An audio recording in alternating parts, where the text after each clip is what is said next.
Well, people, I am back from my unintentional 1-month-long vacation to Los Angeles. While I was on my 1-month-long unintentional vacation, I went on the soup and porridge food tour because I couldn't chew anything.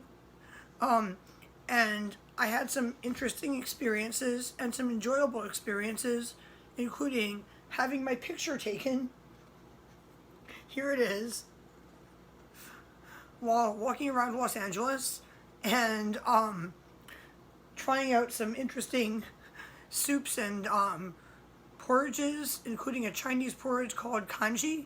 I tried many versions of it because it was one of the only things that I could swallow basically without having to chew.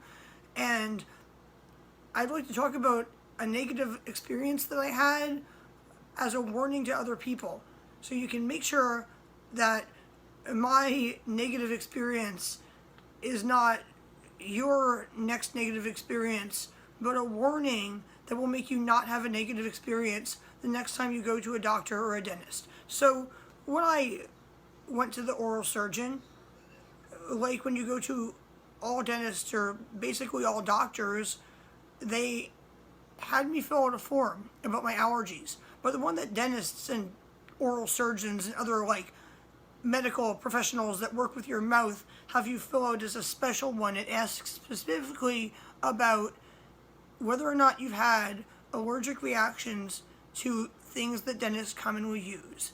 This form had a list. It asked if I had ever had allergic reactions to dental anesthetics or general anesthesia or dental materials like metals they might use in fillings, for example, or certain antibiotics, or latex, or codeine.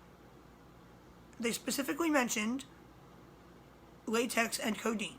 So I checked off that I had a seizure the last time that I had been given general anesthesia. So I did not want to have surgery, and I wrote this in. There's a little line where you can write in more information. I wrote in that I did not want to have surgery in a hospital where I was given general anesthesia, just in case, because I didn't know what anesthesia I had reacted to. I also wrote in under dental anesthetics that I was not allergic to lidocaine, but I was allergic to lidocaine with epinephrine, and dentists normally gave me lidocaine without epinephrine. I wrote in under codeine that I was not allergic to codeine, but I was allergic to Tylenol, so I could not take what dentists normally prescribed, which is called Tylenol 3, which is a mixture of Tylenol and codeine, and that dentists generally prescribed me plain codeine without the Tylenol. And I wrote down that I was allergic to latex. So 3 different appointments at the same office. The dentists and the nurses come running in, and there's 3 boxes of gloves on the wall, 2 that are nitrile, and 1 is latex. And every single one of them runs to the latex gloves and starts putting them on.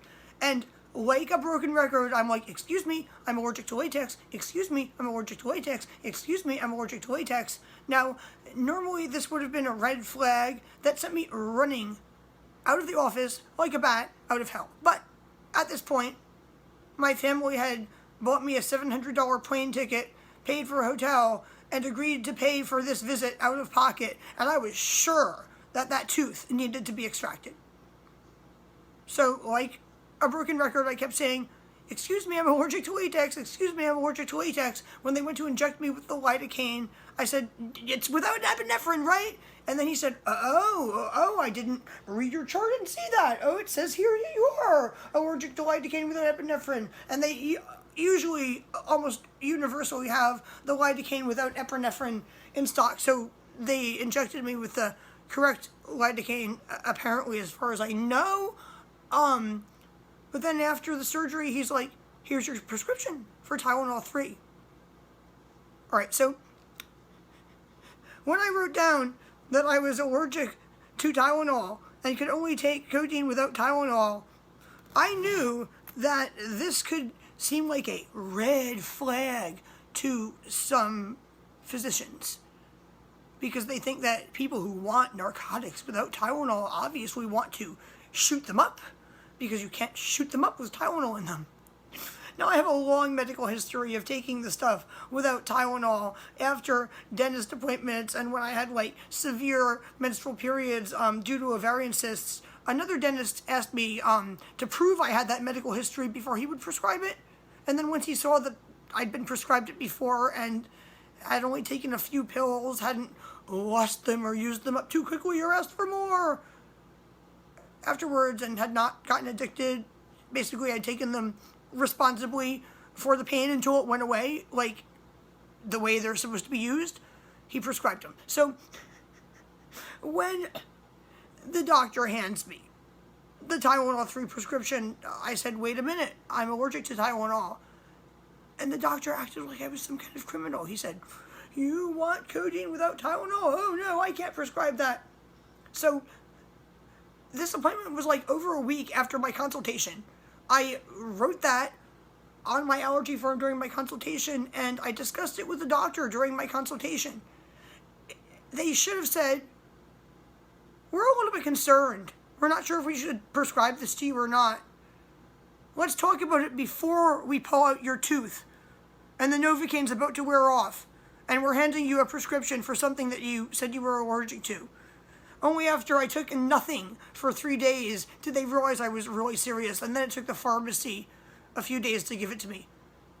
But while that irritated me quite a bit and caused me a lot of pain, the running in and frantically putting on the latex gloves actually could have caused me to have a serious life-threatening allergic reaction. And that is what bothers me. They did not have every single person that walked into the office that I was getting care in read this 1/2 a page where I wrote down, I'm allergic to latex, I'm allergic to certain dental anesthetics, I've had reactions to general anesthesia, and I'm allergic to Tylenol. Why did I fill that out? When you fill out the list of your medical history and what you're allergic to, you fill it out expecting that the doctor is going to read it, that they're going to tell the nurses. Like, what if I, for some reason, was not mentally competent enough to look over and say, oh, you're putting on the beige gloves, those are latex. Why don't you use the blue ones to the left that are nitrile, because I'm allergic to latex? What if I was so out of it from anesthesia, or mentally incompetent somehow, or just didn't know that latex gloves are beige and nitrile gloves are blue? Like, they could have, in seconds, put something in my mouth that would cause my face to swell up and possibly cause me to go into anaphylactic shock. And then, not having read my allergies off the piece of paper I filled out a few minutes before, they could have said, what's going on here? She's reacting to something. I wonder what she's reacting to. Like, duh, latex, it's on the form I filled out. Anyway, I am so happy to be back home in Humboldt County, California, where there are no dentists that will provide me any medical care and charge my Medi-cal. If I pay them out of pocket, they might, but even my friends who have better insurance or pay out of pocket have had some real difficulties getting appointments here. I am back here with my suitcase that says, because life's a trip. I now have 2 of these suitcases, but if I go on a train again, I'm definitely either only taking 1 of these or taking like a smaller suitcase. Or maybe I'll just take a backpack of nothing. Because after my clothes got stolen, first I went to Target, then I went to the thrift store, and then I bought clothing from street vendors, and then people just gave me clothing. I ended up with 10 times more clothing than the amount of clothing that got stolen from me. And then I came home to find that my boyfriend had organized all of the clothing I left here. And I found things like a shirt that I got before I left and never wore yet. So at least I am back home with plenty of clothing. And by the way, I would like to say, thank God that I made it back here. I was scared. After one thing after another happened, I was actually like scared that I was just gonna get stranded again and again and again and like not make it back here. Or not make it back here for like more and more days. I'm just so happy I made it back here.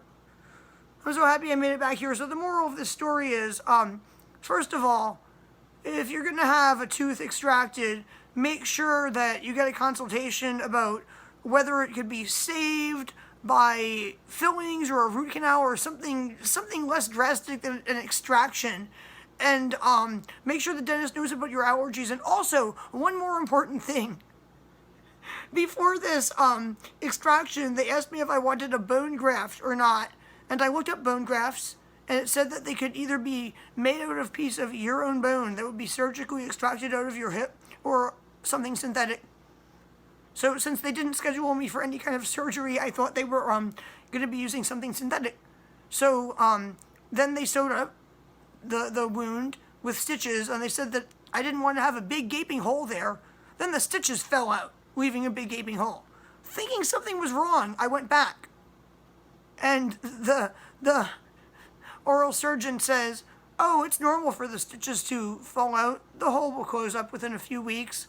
And I see that the cadaver bone graft is going really well. And I said, cadaver what? And he said, cadaver bone. So when I actually Googled cadaver bone graft, I found out that they'd used a bone from somebody who donated, or whose family donated their cadaver to science that has been sterilized instead of that synthetic material I thought they were going to use. And another option is a bovine, meaning cow bone graft. I might have signed a form consenting to the use of dental materials, and it might have said that dental materials can cause like this or that reaction in rare cases. No one sat me down and said, hey Adrienne, there are a few options. We could do a surgery to remove a piece of bone from your hip. We could use a synthetic material. We could use a bone from a dead body, a cadaver, or we could use a bone from a cow. I've heard they can also use a bone from a pig. It might be very important to sit people down, especially people with certain religious beliefs, and like explain in a little more detail than signing some small print on a form that you're going to put a bone from a cadaver or a cow or a pig implanted into their body. Anyway, when I looked up the risks of cadaver bone being used as a bone graft in dental work, I saw that according to a government agency, it might have been an NIH article, it said there was a 99.6 survival rate, and it said that although rare, there was a 1 in 120,000 chance of catching a disease from an improperly sterilized cadaver bone. Okay, so if they had said, all right, Adrienne, there's a 99.6 chance survival rate, there's a 1 in 120 chance risk of getting a disease, I would have said, well, I'm thinking that I want to get the synthetic one instead. This would be called true informed consent. Anyway, these are my 2 warnings. If you're going to get dental care, make sure that you know what they're putting in your mouth before you end up with someone wearing latex gloves, putting a cadaver bone in your mouth, and then saying, here's your prescription for a pain medication you're allergic to. With that said, I am now going to end this video with one word of advice. If you stay in a hostel, not a hotel, a hostel, many of them do not provide soap or towels. Most of them provide toilet paper, but don't forget to bring a towel. And don't forget to bring your own soap if you stay in a hostel in Los Angeles, California.